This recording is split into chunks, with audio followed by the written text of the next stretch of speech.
The day Ryan and I were supposed to go public, I got swarmed by reporters at the airport. Anna, what exactly is your relationship with Mr. Carter? Did Mr. Carter cheat on you? Then which one of you is the third party, you or Chloe? I stared blankly at the phones thrust toward me. Across their screens was a headline stamped over photos of Ryan and Chloe walking in and out of a hotel together. Starlight Entertainment CEO confirms romantic relationship with artist Chloe. My hand tightened around the trophy I was holding. A second later, I smiled and answered, cheating? Third party? How could you say that about my boss and his girlfriend? We're all here today to congratulate a perfect couple. May they live happily ever after.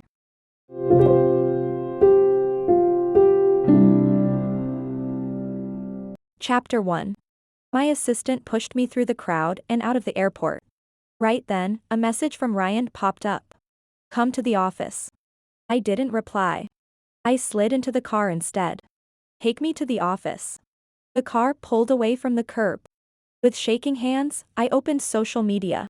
Ryan and Chloe were everywhere, trending, reposted, dissected. I scrolled through the timeline, and with every post my chest felt colder. An hour before my plane landed, a video had gone online, Ryan walking out of a hotel with Chloe in his arms. Mr. Carter, what is your relationship with Ms. Chloe? Why were you entering and leaving a hotel together? Ryan looked straight into the camera, his expression icy. He slipped off his coat and wrapped it more tightly around Chloe. Exactly what it looks like. A paparazzo pressed on. What about Anna? Isn't she your girlfriend? You two are often seen together, and people have been convinced you were a couple for years. So are you broken up, or were you never actually together? At the sound of my name, Ryan hesitated for a split second. Then he recovered, his tone casual. Seen together? I take care of my employees. My real girlfriend is right here, so please be careful with what you say. At the end of the video, Chloe leaned into his shoulder beneath his coat. The two of them walked openly to Ryan's car and got in. Beside me, my assistant Lily spoke carefully. Anna, don't be upset. Maybe it's all a misunderstanding. Her voice trailed off, like she didn't even believe her own words. I let out a faint, bitter laugh. So it wasn't just me. Even the people around me had seen it coming long before I did. I had thought I would cry. But when I touched my face, there wasn't a single tear. But when I reached up and touched my cheek, there wasn't a single tear. Lily, call a moving company. Have them go to Ryan's place and pack up my things. Where should they take everything? Just move it into a hotel for now. Anywhere is fine. When the car pulled up in front of the office building, I rubbed my temples and took several deep breaths before stepping inside. All the way in, the looks from coworkers followed me, some sympathetic, some judgmental, but mostly eager, like they were watching a show unfold. Of course. Ryan and I had never officially announced anything to the public. But inside Starlight Entertainment, everyone knew.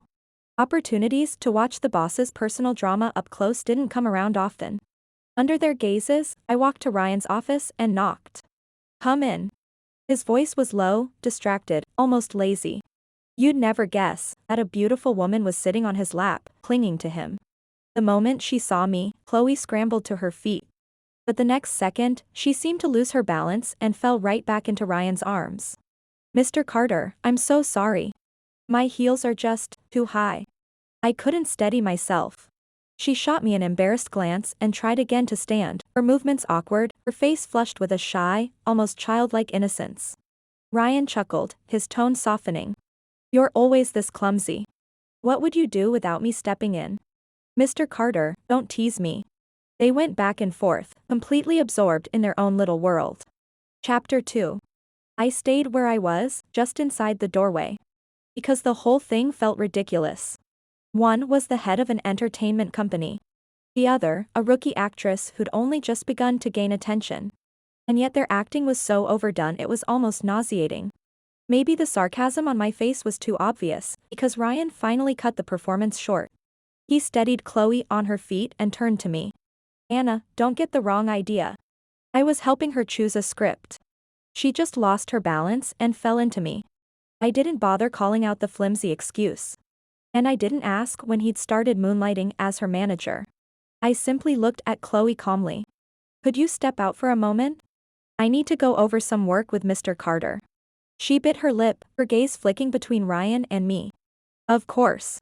But Anna, please don't misunderstand Mr. Carter. Don't argue with him. He was just helping me out. There's nothing going on between us. Before I could respond, Ryan frowned. You don't need to explain anything. The truth speaks for itself. She'll understand. Go on. Chloe hesitated at the door, glancing back again and again before finally leaving. Ryan slouched against the couch, as if waiting for me to start. I couldn't help studying his face. Sharp features, a straight nose, gold-rimmed glasses that somehow made him look even more distant. He'd grown more mature than before. Almost, exactly the kind of man my mother used to say would never stay loyal to anyone. A laugh slipped out before I could stop it. Ryan instantly dropped the careless expression. He stood and walked toward me, his gaze searching. Anna? Are you mad? I didn't mean to bail on you today. Something came up. I was going to explain. I cut him off. No need. I saw it. You saw, what? Mr. Carter trending all over the internet with his girlfriend. Hard to miss. He faltered. Judging by his expression, he had no idea I'd already been cornered by reporters at the airport. His face hardened, and at last he met my eyes. Just hear me out. Today was an accident. I was already on my way to the airport to pick you up. I planned to go public the moment I saw you. But Chloe called and said the director she was meeting had tricked her into going to a hotel, so Mr. Carter, you don't owe me an explanation. His expression darkened further. Mr. Carter? You're calling me Mr. Carter now? Anna, are you throwing a tantrum? Do I even have the right to throw one? I'm just an employee. Aren't I? That was just a temporary move. Anna, think about it. We never officially announced anything, but after all these years, everyone knows we're together. When those photos came out of me walking out of a hotel with Chloe, there was no way to explain it. If I hadn't said she was my girlfriend, what would people have thought? That she was the third party wrecking our relationship? What a ridiculous argument. My heart was pounding from anger. Right. She can't be called a homewrecker. But I can. That's not what I meant. She's new. If her reputation is ruined, her entire career is over. But you're different, Anna. You have a fan base. You've won awards. People respect you. A few rumors won't hurt your future. He was getting agitated now, his words tumbling over each other, like something inside him had been exposed. It was nothing but justification. I built my position step by step. Being stronger than Chloe didn't mean I deserved to carry the blame for her. And more importantly, my career was still rising. If I had frozen at the airport, if I'd stumbled over my words for even a second, if I'd let my emotions slip. One label. Just one word. Homewrecker. That alone would have been enough to bury me. To push me out of the industry for good. That's how this business works. A cheating man is forever a boy at heart. Misled. Seduced. Innocent in his weakness. But the woman accused of breaking a relationship? She's the villain. The one who deserves to be torn apart and never forgiven. Ryan had seen this happen countless times over the years. How could he possibly stand there and say something like that to me? Chapter 3. I searched his eyes, looking for even a trace of guilt. But he kept talking. Anna, you know how important reputation is for someone just starting out. She's clean. I couldn't tell the press she'd been taken advantage of by a director like you were. He stopped abruptly. But I felt like I'd been struck by lightning. My whole body went cold. Anna. That's not what I meant. Ryan grabbed me in a panic. I'm sorry. I didn't mean it like that. I just wanted to explain. I wanted you to trust me. Shut up. My eyes widened before I even realized it. I shoved him away so hard he stumbled. Anna. He stood there, completely lost. I must have started crying. Everything in front of me blurred. He tried to step forward again, but I swung my handbag and hit him hard across the face. Then I just stared at him, like I'd left my body somewhere behind me. The tears kept gathering until they finally spilled over. Ryan wiped his face roughly. Maybe I imagined it, but for a split second, I thought I saw moisture in his eyes too. His voice broke. Anna, I didn't mean anything by it. There was too much going on today. I wasn't thinking clearly. I didn't respond. I turned and walked out of his office. Anna, where are you going? Mr. Carter, that director just texted me again. I'm scared. Behind me, hurried footsteps stopped at the sound of Chloe's trembling voice. He hesitated. Took a couple of steps after me. Then stopped. Anna, don't do anything stupid. Go home. I'll come see you later. No. I don't want to see you again. What? Anna, what did you just say? Mr. Carter, what should I do? He said if I don't go, they'll replace me. My voice was soft, almost swallowed by Chloe's sobbing. I didn't stop. I walked out of the company without looking back.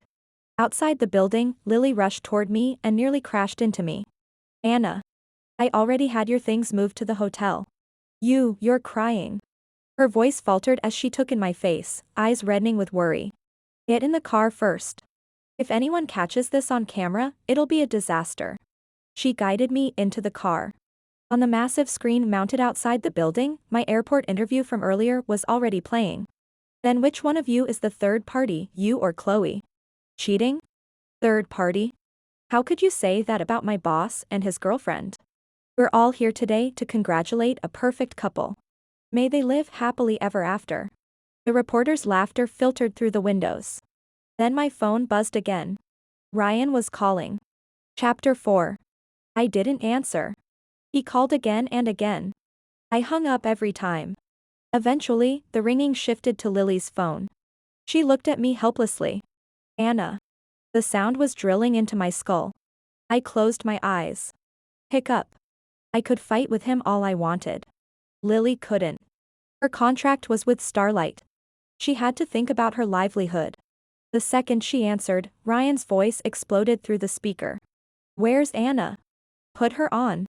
See? That was him. No patience at all. I let out a cold laugh. What else do you need, Mr. Carter? He went silent. On the other end, all I could hear was his rough breathing, the anger not fully gone. After a long moment, his voice came back, more controlled. Why did you say that to the reporters? What girlfriend?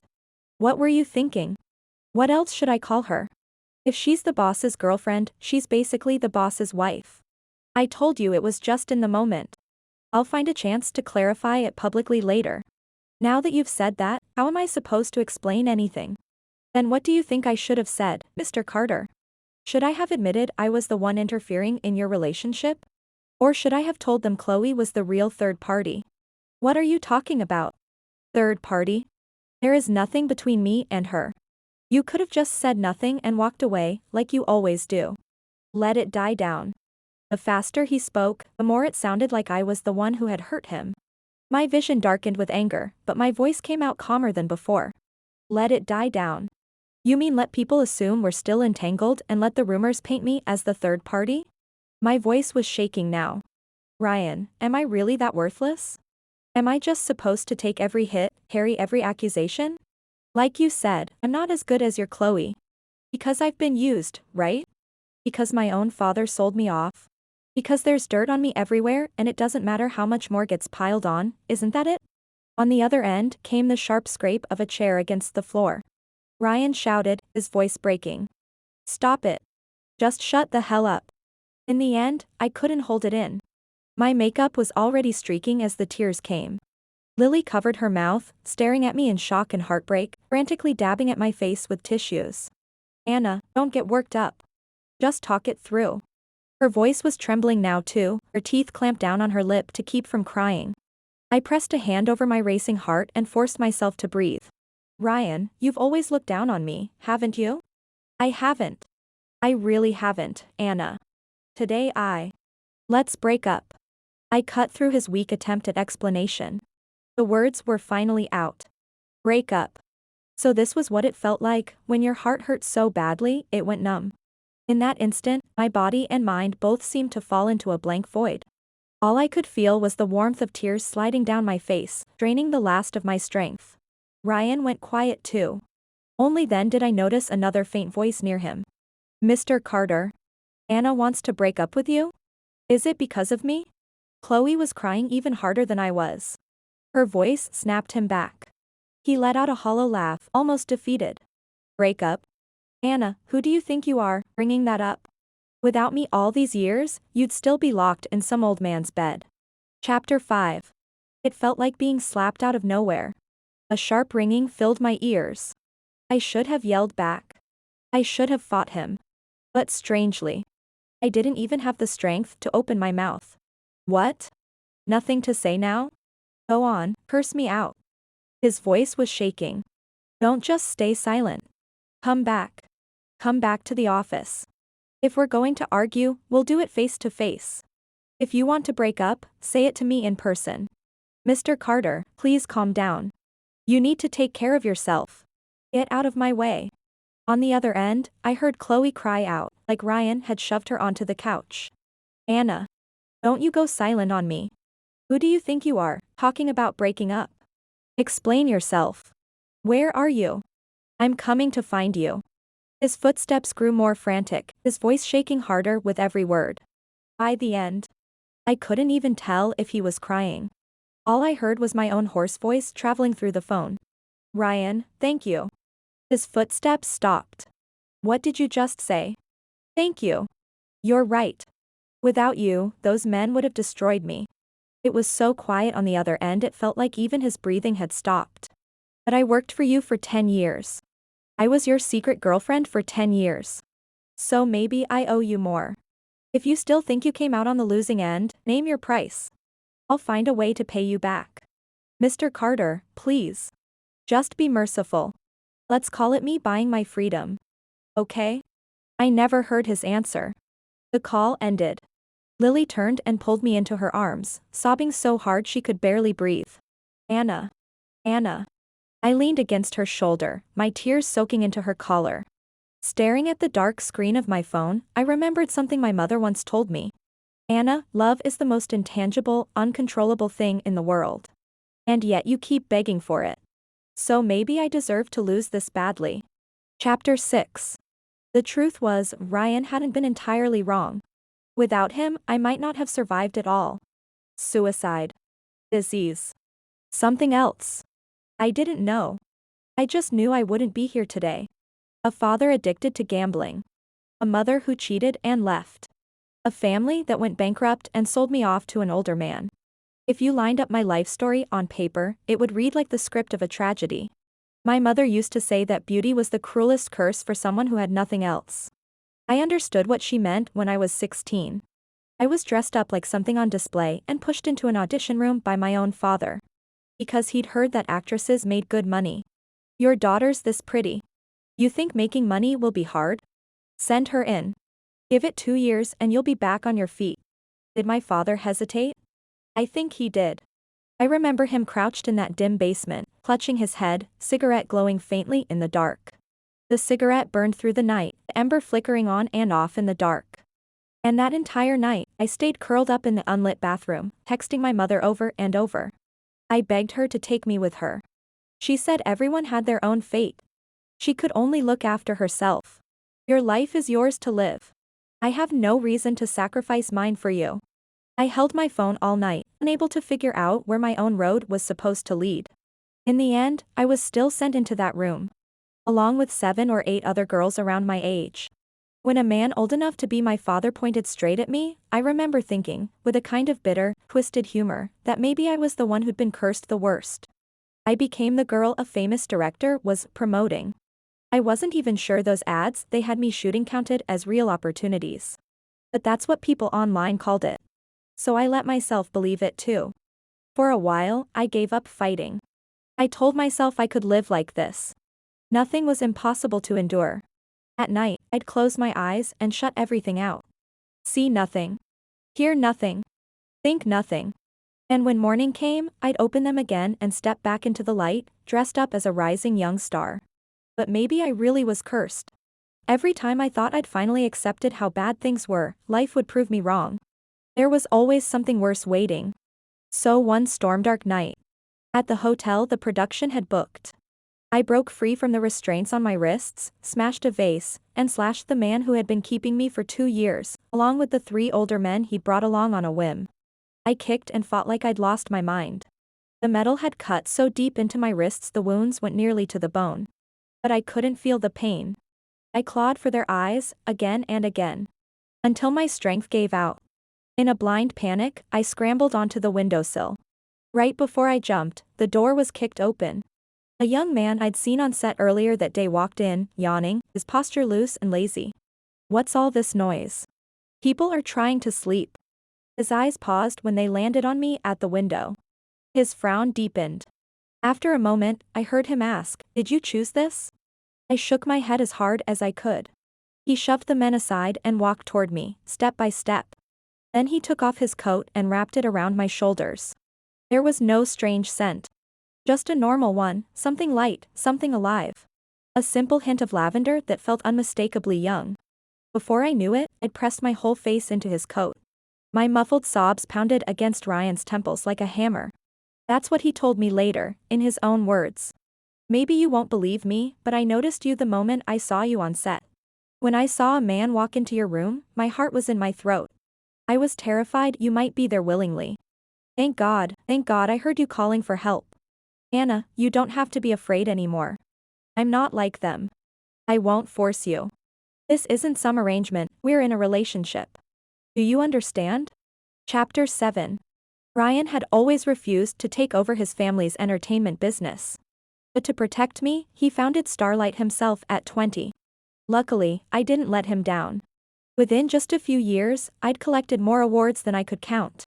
Gradually, the rumors about me being an industry plant faded away. What I had always feared was that the man who kept me still had photos and videos. At a drinking party once, a drunk director squinted at my face and said I looked just like the girl in a certain clip he'd seen.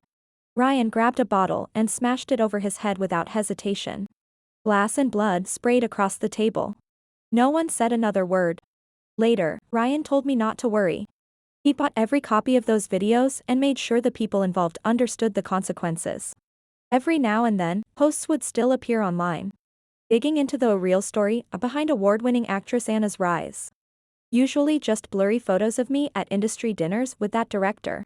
No one ever managed to produce anything solid. And those posts rarely stayed up for more than 2 hours before Ryan's PR team had them taken down. Over time, fewer and fewer people remembered.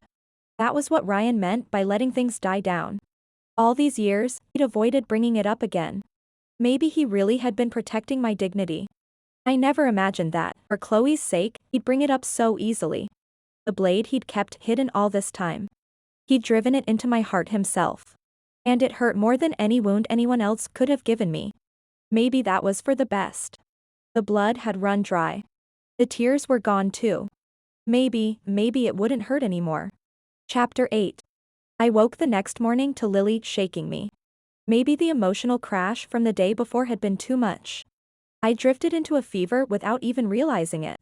When I opened my eyes and saw the familiar layout of the hotel room, I felt a moment of disorientation. For a second, I couldn't even tell what day it was. It wasn't until Lily's face came into focus right in front of me that I remembered. All these years had been real. I really had escaped those people. "Anna, are you feeling any better? Take another pill."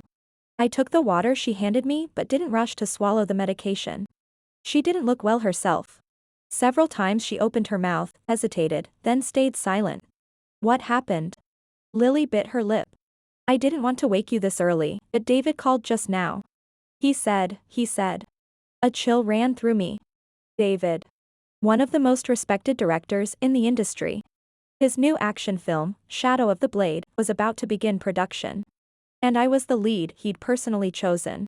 What did he say? Just tell me. Her eyes reddened. He said they're replacing you. My hand trembled around the glass. Why? I don't know. He wouldn't say. Lisa kept pressing him, but he told us to ask Mr. Carter. Who are they replacing me with?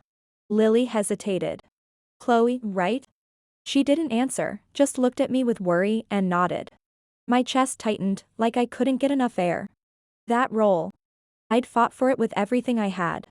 The moment Lisa handed me the script, I knew I had to get it. David was known for demanding authenticity. Real action. No stunt doubles. To convince him, I signed up for a martial arts training camp and locked myself away for 6 months. During that time, I broke 2 ribs and a bone in my leg. I still hadn't fully recovered. And it was during those same 6 months that Starlight signed Chloe. By the time I returned to the company, she and Ryan were already close. Work kept landing in her lap like it was endless. Even 2 high-end brand deals that used to be mine were handed to her. I never complained. Everything those companies fought to secure, Ryan could give them to whoever he wanted. But this role was different. He knew that. He knew it was different. My hands shook as I opened my phone. Missed calls and messages flooded in like a tide. A few were from Lisa. The rest were all from Ryan. Why aren't you answering? Where are you? Anna, stop being stubborn. Let's meet and talk. Do you really have to make this so ugly? Anna. Don't regret this. His tone grew harsher with every message. Was replacing me, taking the role I'd bled for, his way of punishing me for not answering? A bitter laugh slipped out. What kind of man had I been in love with all these years? The anger burned so hot I could barely contain it. Just as I was about to call Ryan, Lisa's call came through first. I answered immediately. Lisa, I heard about the recasting. I'll talk to Ryan. Don't worry. I pressed my fingers against my temples, my voice weak. Anna. No, it's not about the role. You haven't seen it yet? Lisa was always composed. Hearing her voice shake like this sent a chill down my spine. Whatever it was, it couldn't be good. Anna, listen to me. Don't panic. We're already working on damage control. We'll get this under control soon. Just don't do anything impulsive, okay? The line cut off. My phone slipped from my hand and hit the floor. My mind went completely blank. Trending headlines filled the screen. Award-winning actress Anna's kept woman scandal exposed. Explicit footage linking imprisoned director and top actress Anna leaks online. Anna's endorsements pulled, brands announce contract terminations. Every headline was about me. My face was unmistakable in the blurred photos. The videos Ryan once swore he had bought and buried were now everywhere, shared through links flooding the comment sections. Sickening. Was there anything she wouldn't do to get ahead, even with men like that? She looks so innocent, but clearly she's into some wild stuff. Into it? More like used. There's no such thing as a clean woman in this industry. Anna. Lily snatched the phone from my hand and hit it against her chest. Don't look. Don't look at it anymore. It's going to be okay. Lisa knows what she's doing. She'll handle it. Don't be scared. Don't be scared. She held me tightly, whispering reassurance over and over, even as her own body trembled. Chapter 9. I swallowed the fever medicine. Under Lily's anxious gaze, I calmly washed up, did my makeup, and got dressed. Lily, are the others here yet? Lisa and the team are almost at the hotel. The reporters got here even faster, they're already crowding outside. She hesitated. Anna, are we really doing this? Yeah. Don't worry. When Lisa arrives, stay with them. There'll be a lot of people, be careful not to get hurt, okay? Her eyes filled with tears as she shook her head. I'm not staying back. Anna, I'm standing with you. I won't slow you down. I wiped her tears away. All right. My phone, still on silent, kept lighting up. Ryan was calling relentlessly. We both ignored it. I stood and slipped into the gown I'd worn the first time I ever won an award, turning slowly in front of the mirror. Do I look okay? You look amazing. Anna, you look like you walked straight out of heaven. I forced a smile. Then are you ready to go into battle with me? She nodded hard. I am. I took a deep breath, smoothed my hair, and walked out of the room. Chapter 10. Outside the hotel, it was already packed. Reporters crowded shoulder to shoulder, cameras and microphones aimed at the entrance. The security Lisa arranged was struggling to keep order. I took the microphone she handed me and walked straight into the center of the crowd, without hiding, without flinching. For a moment, the noise dipped. Then it surged again, louder than before. I raised the mic. Everyone, please stay calm. Don't push. Watch your footing. The crowd quieted, leaving only the rapid-fire clicks of cameras. I smiled faintly, years of acting instinct kicking in as I adjusted my expression. I know what everyone wants to know most, whether those photos and videos are real. Right? I tightened my grip on the microphone. My answer is yes. They're real. And the person in them is me. The crowd erupted again. In the chaos, a furious voice cut through from somewhere in the distance. Anna. What the hell are you doing? He came running, drenched in sweat, eyes wide with panic as he stared up at me from the steps. Several reporters immediately turned their cameras toward him. I gave Lisa a look. Her people moved at once, holding Ryan back at the edge of the crowd. I didn't look at him again. I just kept speaking. I've always been afraid. Afraid these things would come out one day. Afraid people would point fingers and judge me. I used to have nightmares all the time. Nightmares about being sold off by my own father. They haunted me for years. So first, I want to thank the person who released those videos. Thank you for making it so I don't have to be afraid anymore. A reporter pushed forward, unable to wait. You said your father sold you? What do you mean?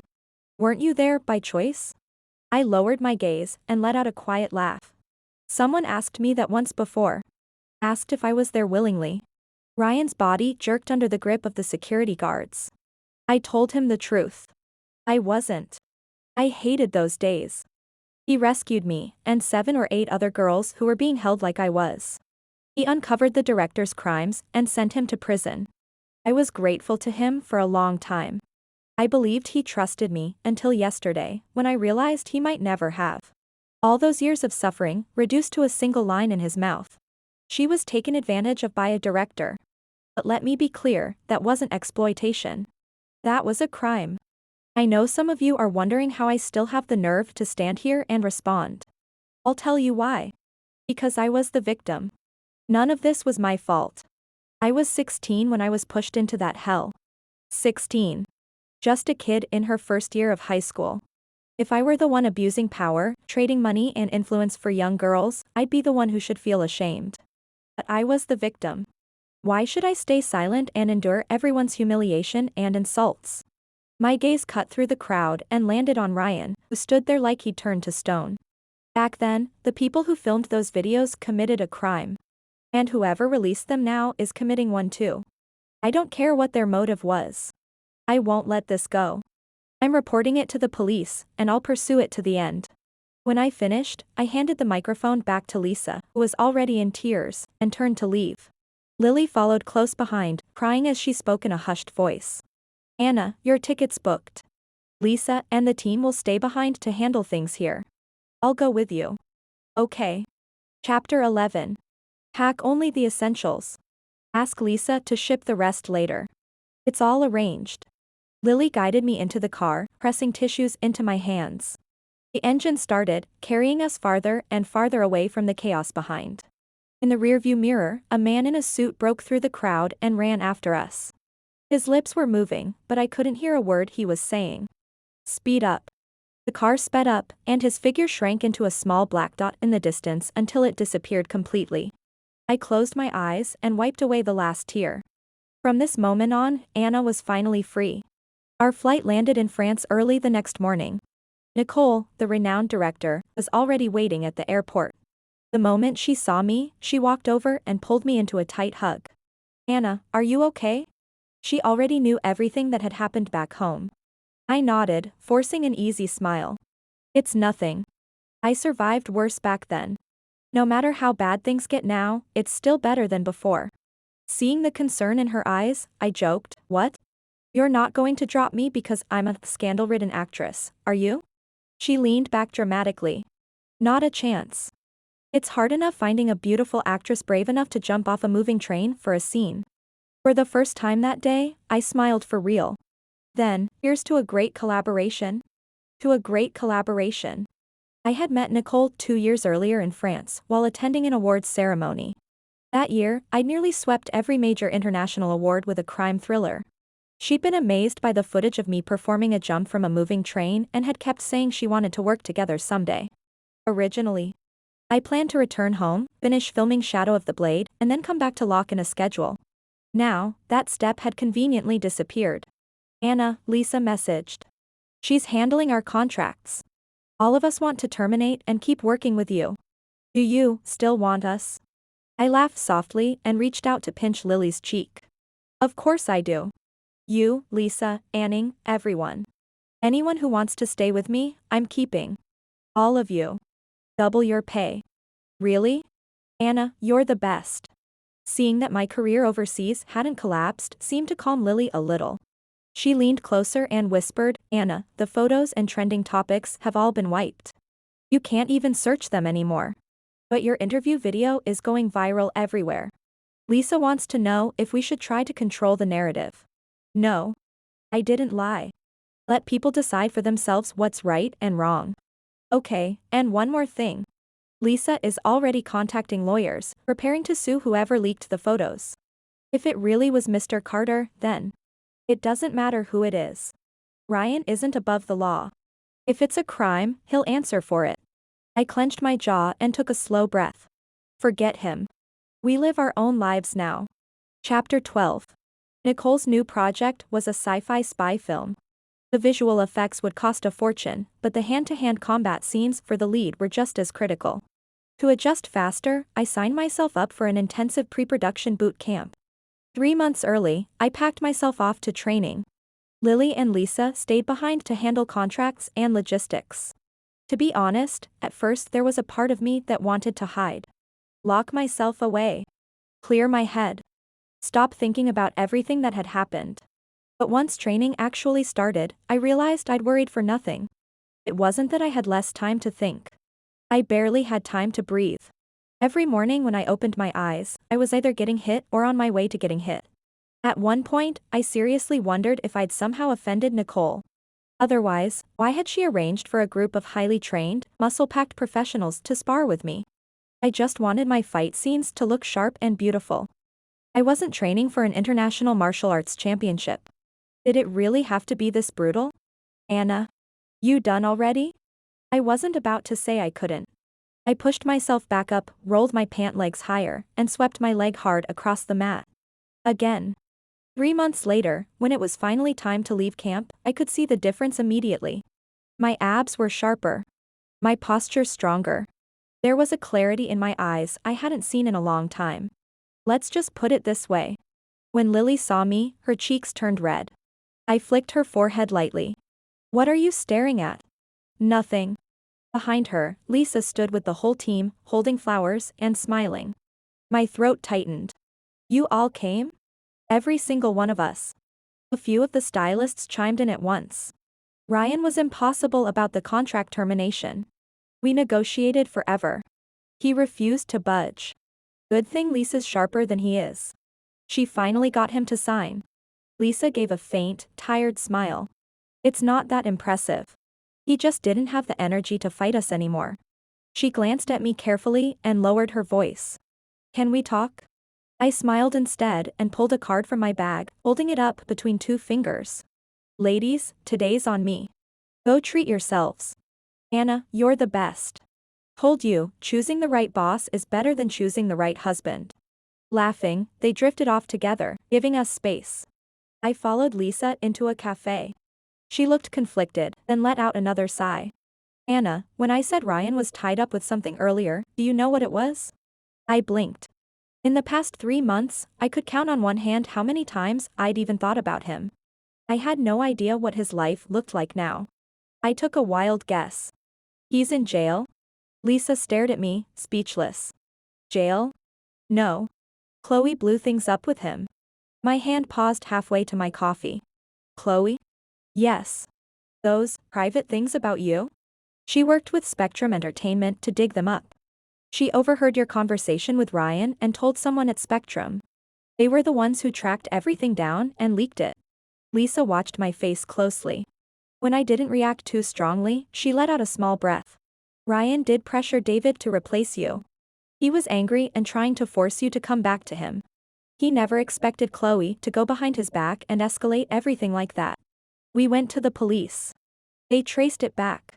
Over the past few months, Mr. Carter has been going after Spectrum hard. The executive behind it is bankrupt now, completely destroyed. As for Chloe, technically she didn't commit a crime. But Mr. Carter blacklisted her anyway. Paid penalties, pulled her out of every endorsement and project she had. Chloe snapped. She told the media she was pregnant with his child, but he denied ever being involved with her. Said she was never his girlfriend, that you were. In the end, both of their reputations collapsed. Chloe lost control, she stabbed him. She's in custody now, and Mr. Carter's still in the hospital. I listened in silence, emotions tangling in my chest. After a moment, I raised a hand. Could I get another sugar, please? Maybe I was getting older. I just couldn't take bitterness like I used to. Lisa gave me an approving look. That's why I stuck with you. As long as you keep standing, we'll be fine. There are plenty of us counting on you. And I'll take one of those sugars too. Chapter 13. The next time I saw Ryan was 2 months later. By then, filming had already started. Lisa, relentless as ever, couldn't stand the idea of me having even a moment of downtime. My schedule for the next 6 months was already mapped out to the minute. At least Lily was still sweet. Every day she showed up with bubble tea and little cakes, determined to keep me fed. After just 2 months, my abs were already starting to fade. Terrifying. I swallowed and refused her offer, carrying my bland meal to a quiet corner. My face was locked in silent misery. When I looked up, I saw Ryan. His face was drained of color, all the way down his neck. His eyes were sunken, bloodshot, unfocused. For a second, I thought I was looking at a ghost. Lily, do you see him too? She froze. I think so. Anna, can I talk to you? I walked over with my tray, chewing through a piece of broccoli. Then talk. Anna. I'm sorry. My chewing slowed. I really am. I know there's nothing I can say that you want to hear. You don't trust me anymore. But I swear. I never had a relationship with Chloe. Not once. I'll admit, when I first saw her, I softened. She reminded me so much of you when you were younger. Fragile. Innocent. Like she'd wither without someone protecting her. At the time, I thought maybe this was my second chance. I hadn't met you before you got hurt.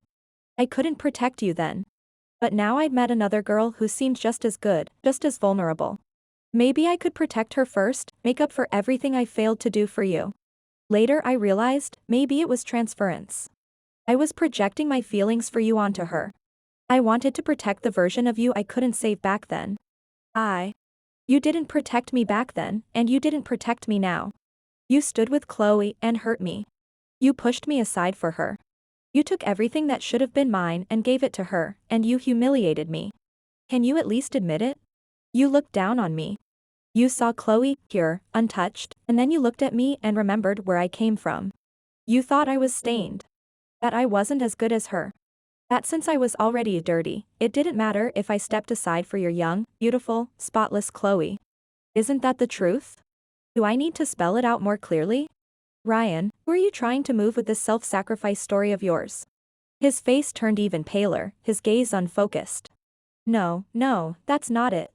Anna, He covered his face and started crying. I'm sorry. I'm so sorry. Anna, when I started Starlight, all I wanted was to protect you for the rest of my life. Everything I did was supposed to be for loving you better. But I betrayed you. I'm sorry. The few remaining pieces of broccoli on my plate were crushed under my fork. I sniffed, wiped the tears from my face, and looked at him with complete seriousness. It doesn't matter anymore, Ryan. I will never forgive someone who betrayed me. Not my parents. Not the person I loved. My mother was right. Everyone has the right to live for themselves. No one is obligated to sacrifice for me. And after being hurt, I have every right not to forgive. Go. I don't ever want to see you again. He cried even harder. He ended up half on his knees, gasping for air. Lisa, worried he might collapse and die on set, even called an ambulance for him out of basic decency. Mr. Carter, you're paying for that ambulance yourself. I gave her a thumbs up. Beautiful, kind, level-headed, and efficient, and absolute role model. Chapter 14. After Ryan returned home, he fell seriously ill again. He almost didn't make it. His family couldn't swallow the humiliation. They arranged for someone to take care of Chloe. I heard that girl, once so delicate, had her face slashed. As for Ryan, it wasn't just his body that was failing. His mother has called several times, Lisa told me. She wants to talk to you. She says, he won't eat, won't speak. He's lost over 20 pounds. He's barely more than skin and bones now. By the time Lisa told me all this, the film had already been released. The response was strong. Nicole dragged me from one red carpet to another, beaming like a proud artist showing off her masterpiece. If nothing unexpected happened, the film would win awards. Back home, public opinion about me had shifted. Several respected directors I'd worked with came forward to speak on my behalf. They said I was honest, talented, hardworking. That I never relied on shortcuts. David even recorded a video, over 10 minutes long. He talked about the pressure Ryan had put on him to recast the role. The lead character in Shadow of the Blade was actually inspired by Anna. The script was adapted with her input. It's about a girl from a broken home who fights her way through hardship and ultimately rises to the top. She even told us not to tone down certain darker elements. She was planning to tell her story publicly after the film's release. She said she hoped more girls would be protected. She was too young back then, didn't know how to defend herself. But now she's grown. She wants to expose the people who hurt her. I think the reason she left the country wasn't just the leak. It was the betrayal of someone she trusted. I closed the video and let out a quiet breath. There's nothing I want to discuss with her. Please decline. Ryan's life had nothing to do with me anymore. Maybe my mother hadn't fulfilled her role as a parent. But there were things she said that were right. The second year after I escaped those people, Ryan and I became official. I rushed to take him overseas to meet my mother. She was only 40 then. Still beautiful. But her life was nothing like I had imagined. The foreign man my mother had married was worse than my father. His eyes lingered on me in a way that made my skin crawl. Ryan nearly punched him. But before his fist could land, my mother stepped in front of me, shielding me with her body. No. She's off limits. That was when I realized. That man had a history with girls far too young. I looked at her. Did you know? Is that why you didn't take me with you? She shoved me back, hard. Her expression was complicated, anger, shame, exhaustion, all tangled together. Anna, what kind of fantasy are you still clinging to? Do you want your father and me to break down in tears and tell you we had no choice? Stop dreaming. Abandonment is abandonment. I left you. I chose my life over you. What part of that don't you understand? Are you really that desperate for love? Do you need to believe that even the people who hurt you did it out of love? Anna, don't ever come looking for me again. And never, never forgive me. I cried so hard I couldn't breathe. Then I ran. The second year after I returned home, Ryan told me he'd arranged for someone to look after my father, who had been arrested for gambling. If you don't want me to, I'll pull back. Anna, will you soften? What did I say? I don't remember. All I know is my father never made it out of prison alive. It wasn't that I wasn't ruthless. It was that Ryan forgot how ruthless I could be. Anyone who betrays me, I will never, ever forgive.